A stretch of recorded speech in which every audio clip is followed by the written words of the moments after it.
Welcome to What's for Lunch? Trends, conversations about legal trends and trade in food and ag and how it all affects your life and what's on your plate.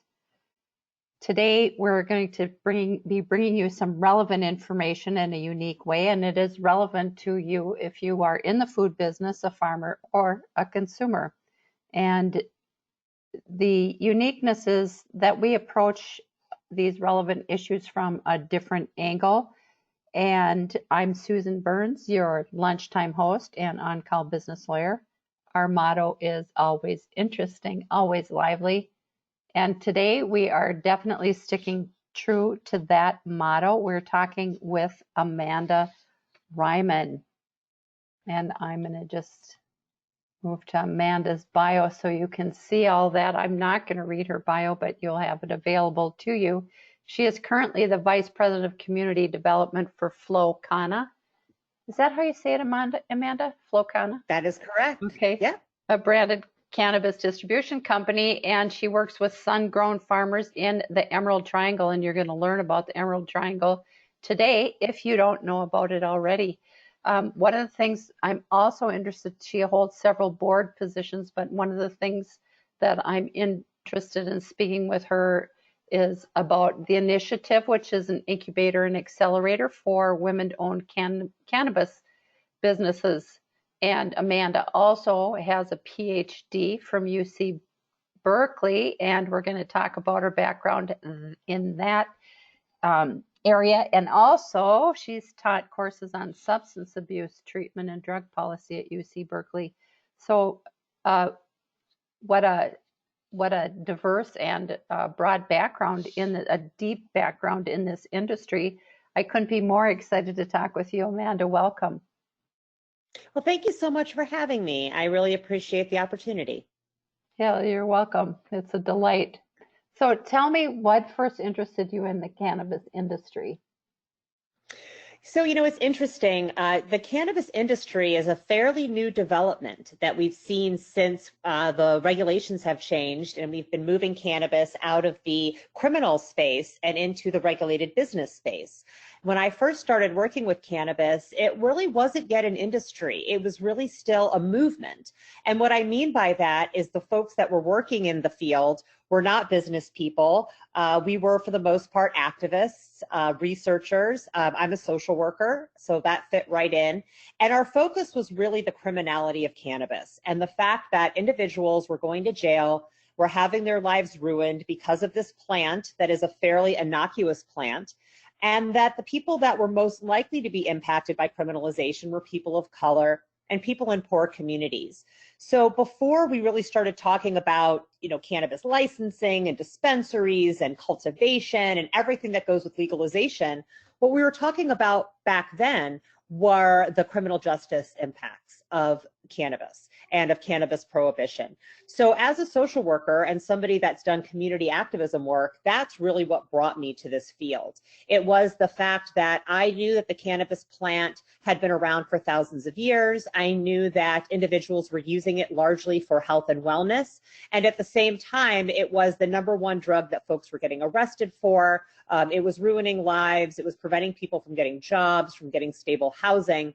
And so I understood that to be a challenge and to really figure out how we change the landscape so that cannabis is viewed like other herbal medicines. And that started off as a movement in San Francisco and has spiraled into the really immense industry that you see today and still growing. So I would say that the activist roots and the social justice components of cannabis prohibition were what really brought me into the field. And then the discovery of the cannabis plant and all of the health benefits is what kept me there. Wow, that's fascinating. So when do you think that the whole movement started in San Francisco?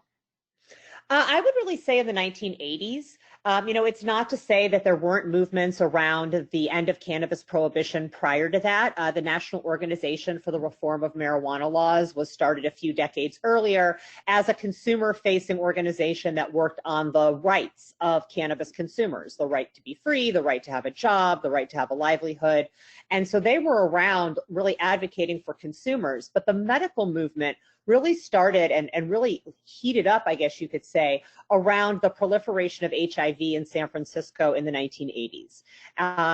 We both remember that era, and that there was a lot of misinformation and confusion about how HIV was contracted. A lot of folks thought that you could get it from hugging someone, that you could get it from using someone's toothbrush, from being in the same room as someone. And because of that, there was a lot of social isolation that occurred amongst HIV patients back at that time. Even when they were in the hospital, they had to be in a separate ward. No one was allowed to be near them, not even friends and family. And so it set up a very psychologically taxing time for this population. And it was around this time that Dennis Perrone, who was a gay man living in San Francisco, whose partner had HIV, started to give out cannabis to individuals in the community who were looking for relief. They wanted to be able to sleep better. They were looking to reduce their nausea. They were looking to improve their appetite. And cannabis was giving this to them. And because of the social isolation, cannabis was also giving them community. And that was something that was such a key piece of the movement back in those days, that it wasn't just about access to cannabis. It was about access to individuals that you could talk to and spend time with and form community with. And so that was really the very beginning of the what we would call the modern day cannabis movement. And in fact, the early dispensaries in San Francisco in this time were really much more like community centers. And even though they offered cannabis, it was but one of an array of services and programs that were offered for free to patients as a way to support them in addition to their physical health, their mental health, and well-being. So that was really the beginnings of it, of course, followed by the passage of Prop 215 in California in 1996, which was the first state-level medical cannabis law. Wow. So much I didn't know. That is fascinating to tie all that together and to learn about the early days. And so how much of your activism work in the area drove your studies and what you did at UC Berkeley, and talk about your degree and how you decided to apply it in the industry? Sure. So yes, absolutely. To answer your first question, the activism absolutely was what was the impetus for me going to college and getting my degree in the way that I did.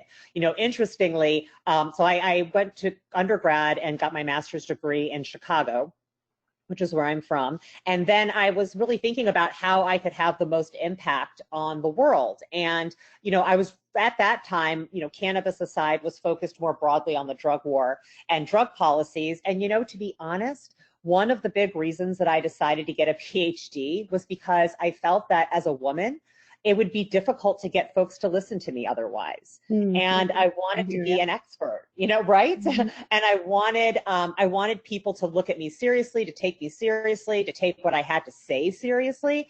And I felt that the way to do that was to get a PhD and to become a doctor and become such an expert in something that the idea that I was a woman, maybe wouldn't have been such a barrier. So I decided to come out to Berkeley, really to study with some specific professors who were at UC Berkeley and to further my studies in social welfare, because I still believe that social work is one of the most important professions, as it really is the basis for activism. It really is the basis for community change. And that was what I wanted to be a part of. So I decided to get my PhD in social welfare, came out to UC Berkeley, and 2002, moving from Chicago, where cannabis was very much prohibited at the time, to the Bay Area of California, where they had already had medical cannabis laws passed, where we already had some dispensaries that were up and running.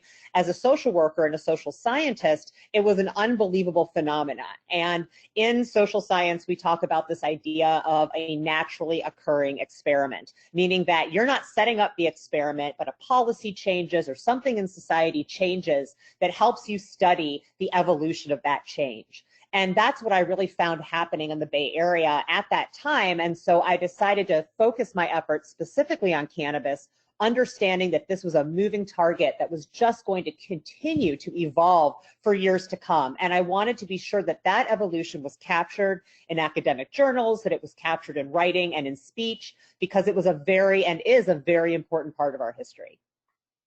Wow. So will you send me a list of your articles when we're done? Yeah, and sure, then I can put absolutely. that on the website as well. I'd love to Mhm. read some of those. And that's great that you documented that and recognize the importance of it. Well, it was so unique. And, not just unique to cannabis, but unique to social services. And, I'm here at Berkeley with, all of these other PhD students, and we're all studying different facets of the social services. And I'm talking about a community-based health service that is completely free, even if you don't have insurance, that was providing physical health needs, mental and emotional health needs, essential needs like food, and access to shelter, and that was all being offered to some of the most indigent individuals in the Bay Area in a way that was very respectful and very caring. I still have not seen anything else like it replicated in the social services. And so, cannabis aside, I think it was a most beautifully done community public health model. Sounds like it. We could use that in a lot of places these days. Oh, Yeah, absolutely. Well, I'm including hoping San that Francisco. we'll Yeah. Well, I'm hoping we'll see a little bit of a return to this. I think that amongst the public, there is a concern and a little bit over such top-down medical care that we're seeing, especially in the context of the pandemic, and questions about, whose interests are they really serving? Can you have a medical system that survives in the context of capitalism but still be person-centered? And so, the early cannabis dispensaries were scoffing at this model a little bit and thinking about alternatives. And so I'm hopeful that maybe we will see a return to community-based healthcare. I'll join you on that Hope bandwagon. Well, so you talked about, Amanda, about being a woman in a field that requires some expertise and some knowledge, and you wanted to make an impact and not be dismissed.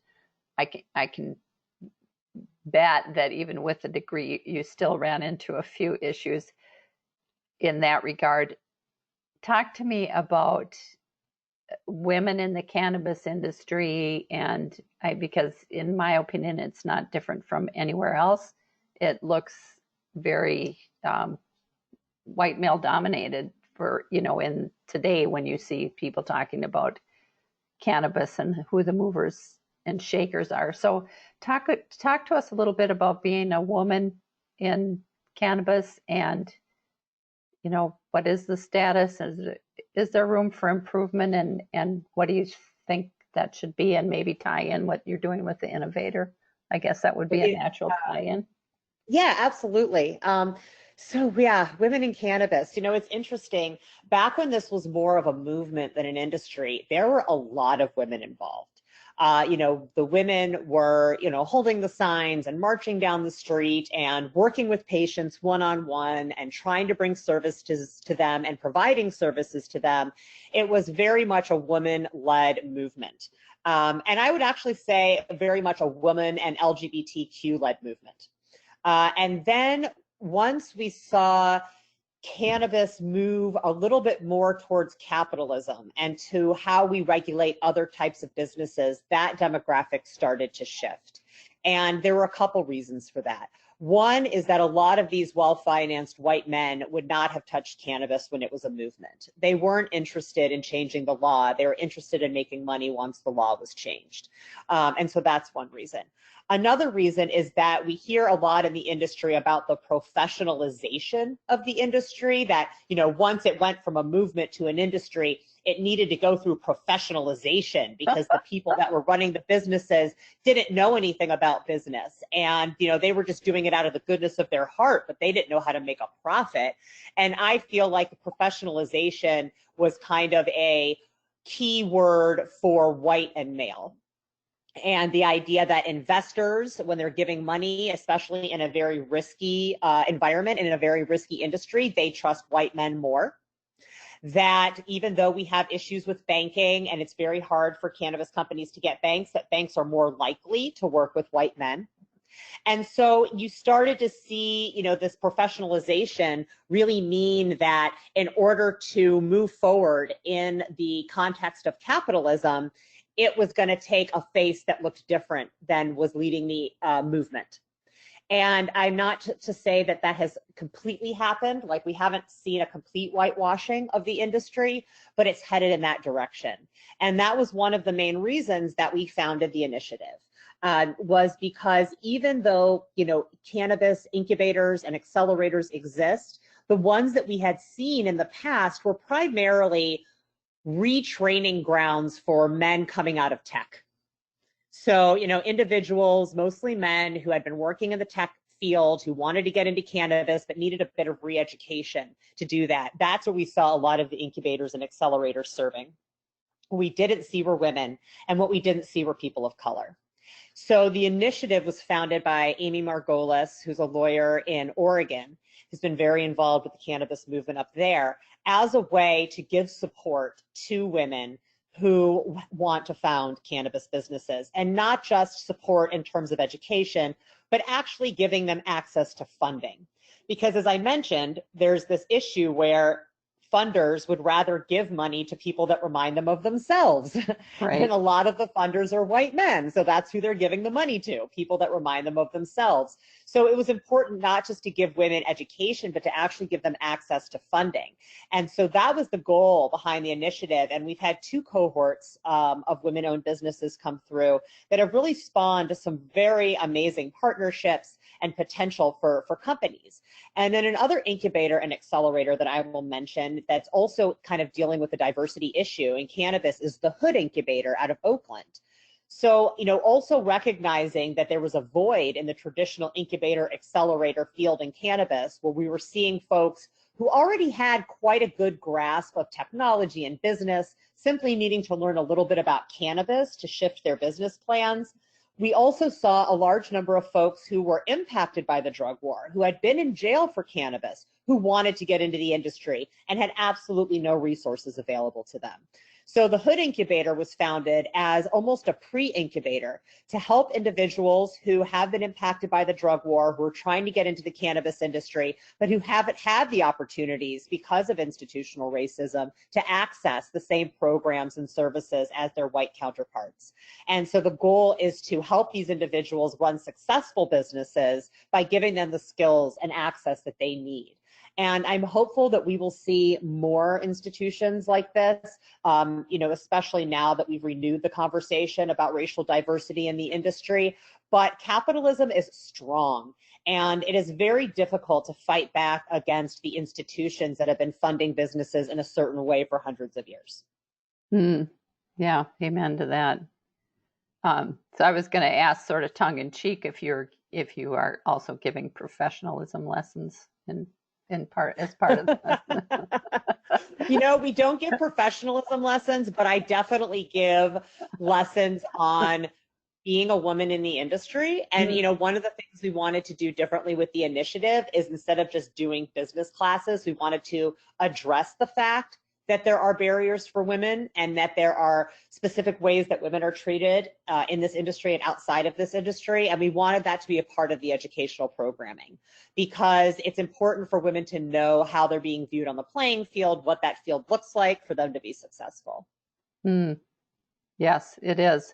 And I personally find it interesting, because when I became a lawyer in the 80s, at first I just thought, how could that be, that somebody would not pay me as much or pay attention to me because I had this degree, just because I was a woman. I was thinking, well, you just work hard and that's how you get ahead. Well, that was a different kind of educating. I didn't have cohorts, but it was baptism by fire, I'll say. And I think it is so important too. I hear the same conversation today. I think it's important to have those conversations with women that are coming up in the industry, because they still think the same thing, a lot of them, that if they work hard, they'll just get ahead. And you have to be a little more clever than that, I think. Oh, absolutely. Mm-hmm. And women have those tools. I mean, that's the thing. And I feel like we're underutilizing our natural abilities because we're socialized not to shine. And we have those abilities. And in spades, we have these abilities. the ability to multitask, the ability to read a room, the ability to have an emotional connection with the people that you're working with. These are all very important skills, but they're downplayed in the business environment. And I really want to encourage women inside the cannabis industry and outside the cannabis industry to embrace these skills, because they're really what business is lacking a lot of times. And so that what they bring to the table, what we bring to the table, is really immeasurable when it comes to the potential success of a business. I couldn't agree more. Talk about Flowcana in that same vein of the different types of support that provides, and what exactly is it? Is there a place? Is it an online? What? Sure. So Flowcana was founded in 2015. We were first a delivery service. So we were actually a bicycle-based delivery service at first in San Francisco, really built on the idea that a lot of cannabis consumers didn't know where their cannabis was coming from. And more than that, they didn't know how it was being grown, what was being sprayed on it, the impact of that cultivation on the earth. And we saw that individuals were way interested in who grew their food. They would go to farmers markets, especially in the Bay Area. They would talk to the farmers and the vendors and ask them about the fruits and vegetables. They would seek out organically grown fruits and vegetables. But in cannabis, you would walk into a dispensary and all of the flowers would be labeled with the name of the dispensary. And I used to say, it was like going into Safeway and all of the wine just says Safeway Merlot or Safeway Pinot or Safeway Chardonnay. And you're like, okay, but where did this come from? And the guy working there says Safeway. So that's really what the cannabis world was like not too long ago. And Flowcana was one of the first companies to identify the farm that the cannabis was coming from, so that when you went into a dispensary, you would actually look at the jar and say, oh, this is grown by Happy Day Farms. Let me go online and learn a bit more about them. Oh, they're a lovely couple and they have this small farm and they grow fruits and veggies and they grow regeneratively, and this is where their farm is located. And oh, look, there's their dog and there's their animals. And so it was not just a way for the consumer to make better decisions about what they purchase, but it was a way for the farmer to make that connection with the consumer. And because we're not allowed to sell cannabis through farmers markets and some of the other ways that we sell other produce in California, there's a lack of ability for the consumer to connect with the farmer and to connect with their cannabis in a way that is healthy and that they understand more. It's about what they're putting in their bodies. So that was the mission of Flowcana at the beginning. And then post legalization, we decided to open up a processing facility up here in the Emerald Triangle. So you mentioned the Emerald Triangle from my bio. The Emerald Triangle is a region made up of 3 counties in Northern California: Mendocino, Humboldt, and Trinity County. It's called the Emerald Triangle because during cannabis prohibition, it was the most prolific cannabis production region in the world. There are a lot of folks who live up here off the grid who came up here in the 1960s to make homesteads, and they brought really unbelievable cannabis genetics with them that have stayed up in the hills. That, combined with the fact that we have a Mediterranean climate up in the Emerald Triangle, meaning that we have very, very hot, dry summers and very wet, cool winters, is an ideal growing climate for cannabis. So Flowcana decided to create a processing center up here in the Emerald Triangle so that we could source the product from the small farmers that exist in this region, process it at our facility, and then distribute it down to the rest of California.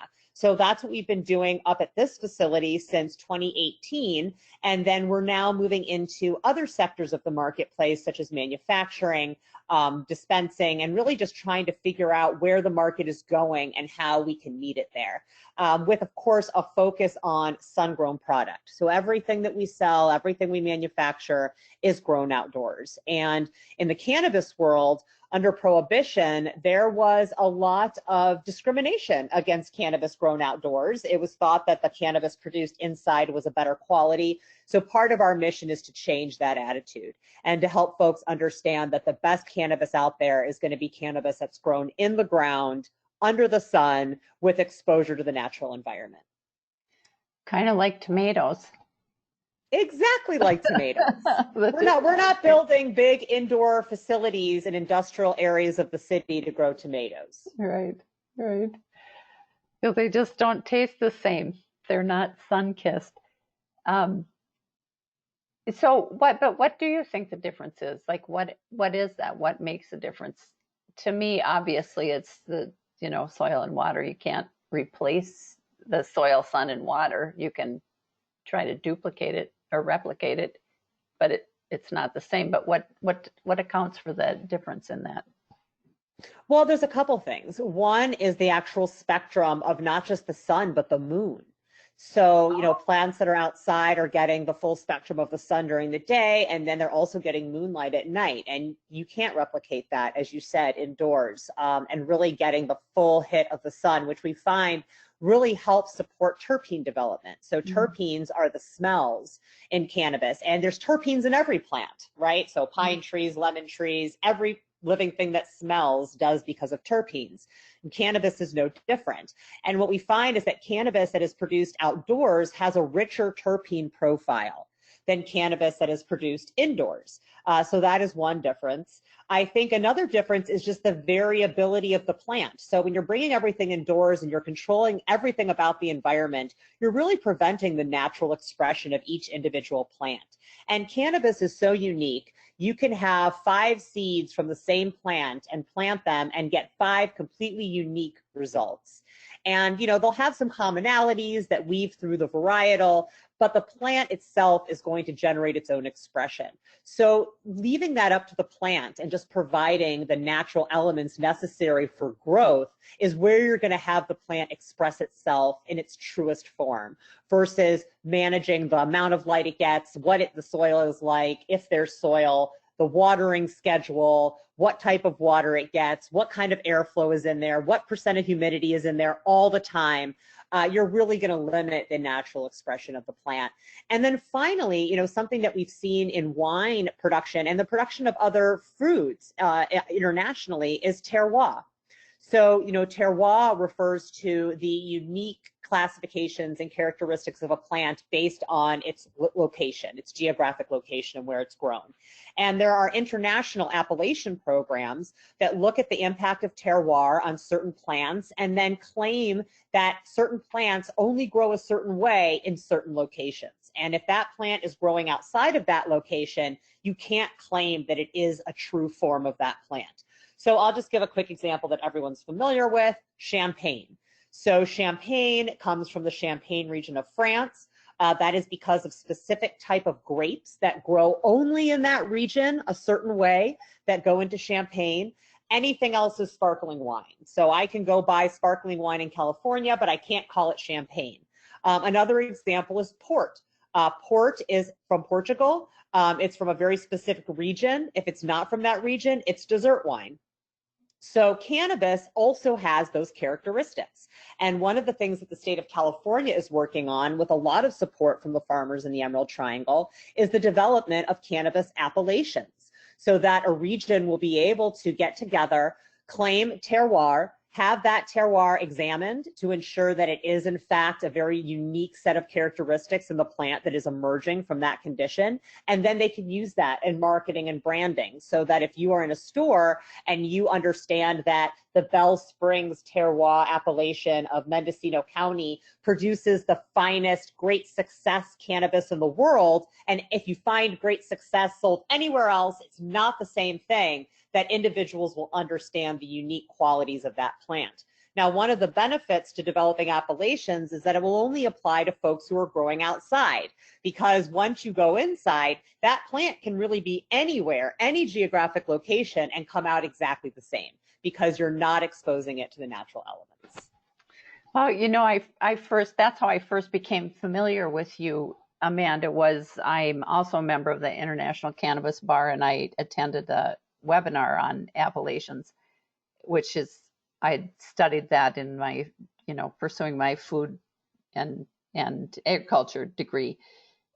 And so I was really interested in how it belonged in the cannabis industry and what that was about. But that makes a lot of sense to me. And it's one of those things we don't, in Minnesota, where I am, we don't have the luxury of thinking about those things? First of all, because it's not legal and we don't have the same climate you do, although I'm sure in time we'll have our own appellation standards. But what are the next steps in creating those appellation standards?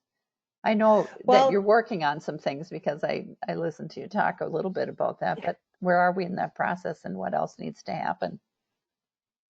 So the state of California has released their draft appellation program. And so we had a few months to comment on that. They extended the comment period a little bit because it was right when the pandemic was hitting. So that has now happened, and individuals have given their feedback on the appellation program. So now the state's going to go back, consider all of the feedback, and then come out with a new version, which we will again have the opportunity to give feedback on. I'm not quite sure how many times they do that. I'm guessing it's not too many more times. And then once that program is finalized, farmers will be able to start getting together and going through the application process. So what that requires, kind of in a nutshell, is for a group of farmers in the same geographic region who grow cannabis outdoors to get together and to talk about not only the terroir, so, you know, what kind of soil do we have here, what kind of air and wind and rain and sun do we experience, but there's also a piece of appellation development that is cultural practices. So what are the actual ways in which we cultivate cannabis here? You know, do we use certain elements? Do we use certain infrastructure? Do we have a certain schedule that we use that's kind of unique to this region? And one of the things that was really interesting about Prohibition, you know, even though it had so many terrible things attached to it, it forced a lot of these farmers into some really creative ways to work with the land they had. So under Prohibition, you didn't want the police to find you. You were growing in a place where no one could really see what you were doing. And sometimes the land was not that hospitable where you were trying to grow. There could be wild animals, there could be invasive species. So some of the practices that were developed early on because of Prohibition really ended up impacting the varietals for the region. So an example that I'll give is that there's one region up in the Emerald Triangle that is known for having wild pigs. So there's a lot of wild pigs in the area, and they love to eat cannabis. So folks who were growing cannabis in that area, you know, that's why they're wild, exactly. So, you know, folks that were growing cannabis in that area, they had to adjust for the fact that there were these wild boars. And so they were growing their cannabis in an elevated place where the pigs couldn't get to them. Now, after doing this for 20 years, 30 years, it could impact the cannabis. It could impact the way that that cannabis expresses itself. It could impact the length of the flowering time. And so there are these traditions and cultures that some of which were, you know, motivated by Prohibition that will also be woven into this appellation development. And it will really be up to the farmers to get together and decide which cultural elements are unique to their region. That is just so interesting to me. Yeah, what the wild boars can do for an industry. Yeah. So you had mentioned earlier, Amanda, the disparate impact on minority communities, mostly I think Black and Latino, with the enforcement of marijuana laws and regulations and the incarceration of people. We're talking, you and I, the day after George Floyd was buried, and so there's a lot of strife in this country about the issues of disparate treatment of, I don't want to call them minorities because they're not minorities anymore, but you know, non-white people, and I know, like I think the state that most recently went through the legalization procedure and the dispensaries and things was your home state of Illinois. And I know there were certain protocols put in place to try to even that out a little bit so that it wasn't an all-white male playing field. What do you think we can do to try to, I mean, in the cannabis industry itself, what are some steps we can take to really bring up diversity of women and people that are non-white, to have a big players in the industry, you know, to Yeah, just that's be a at the great question. table? That's like the million-dollar question. Yeah. And, you know, I have to say that I do think that folks are trying. And I do think that there's a recognition that this needs to happen. I also think that as a country, we are really bad at righting wrongs. And so, you know, we have an understanding as an industry of the history, at least a lot of us do, of the history of cannabis prohibition and really how it was launched as a way to control people of color, as most or if not all drug laws were, and then the impact that it has had on entire families, communities, and regions in terms of economic opportunity because of criminalization. So the question then becomes, how do you, like you say, how do you give individuals opportunities? So there's a couple different ways that we've attempted to do this, and I'm not saying any of these have been very successful, and a lot of times the jury is still out, but there's a couple different ways that legalization can address this issue. One is looking at individuals who have had arrests and what they need in order to be made whole. So what you see in states like Illinois and in California are parts of the law that talk about expungement of records.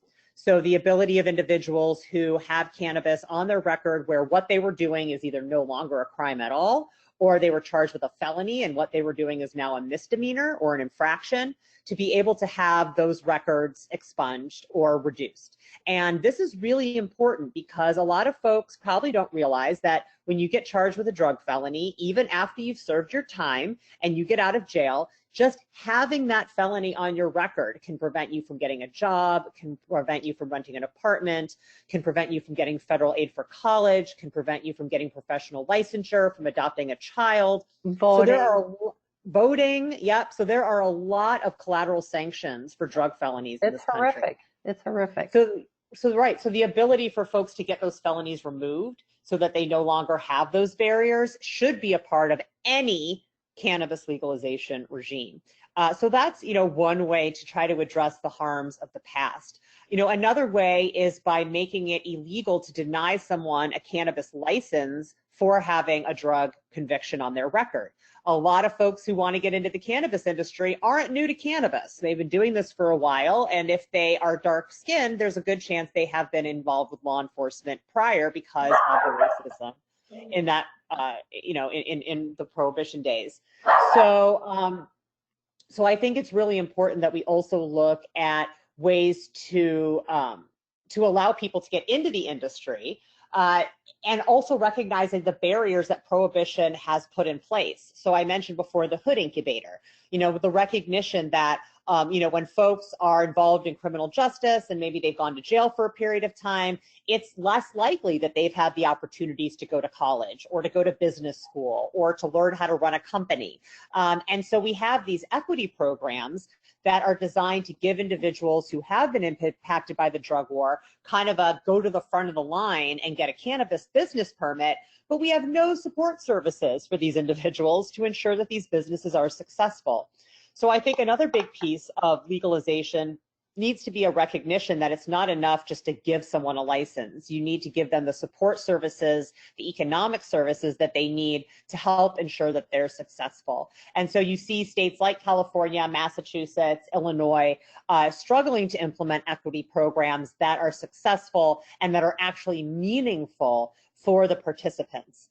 And I would say that honestly, and this is something that I know Chicago is looking at, reparations. So, you know, just using cannabis tax revenue to give cash payments to people that have been impacted by the drug war, you know, as a way to make up for the loss in revenue, the loss in opportunity, the loss of time, that all, you know, ends up being a loss economically.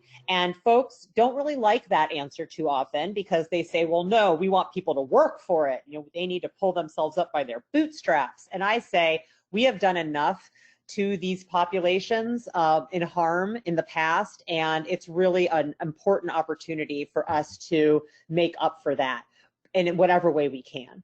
So I think that there are some options for helping to bring on underrepresented people into the cannabis industry, but it has to be an industry that is doable.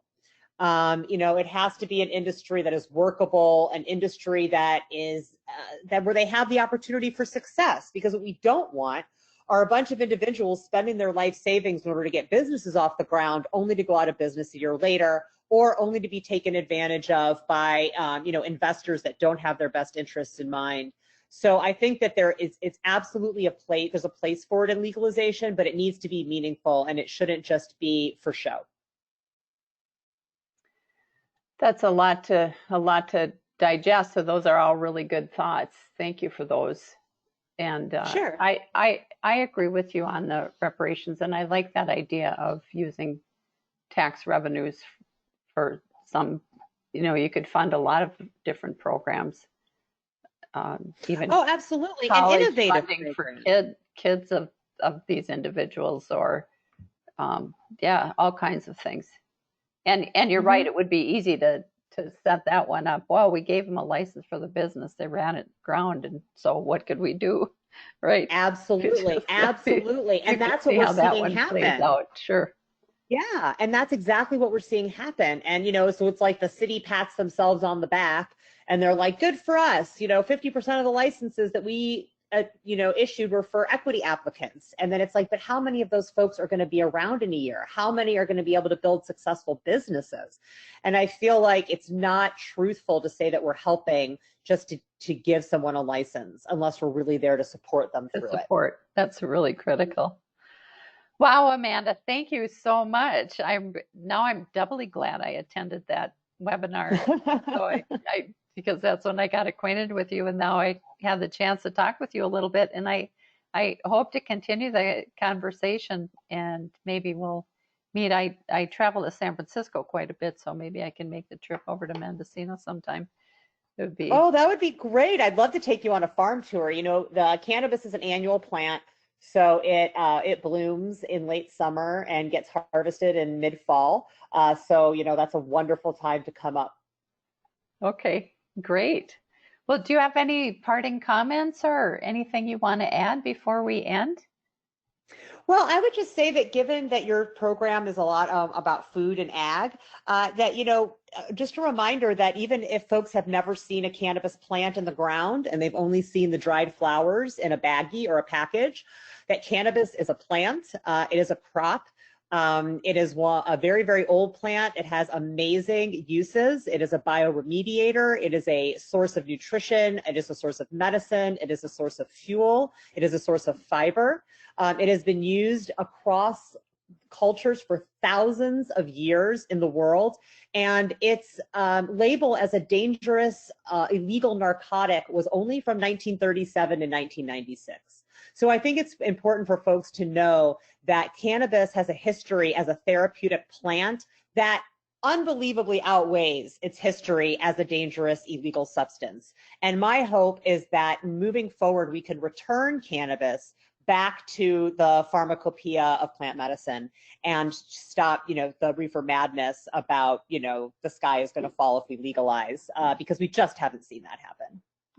Great. Thank you so much, Amanda. An honor and a pleasure. We'll talk to you anytime. again. Okay. Bye-bye. Bye-bye.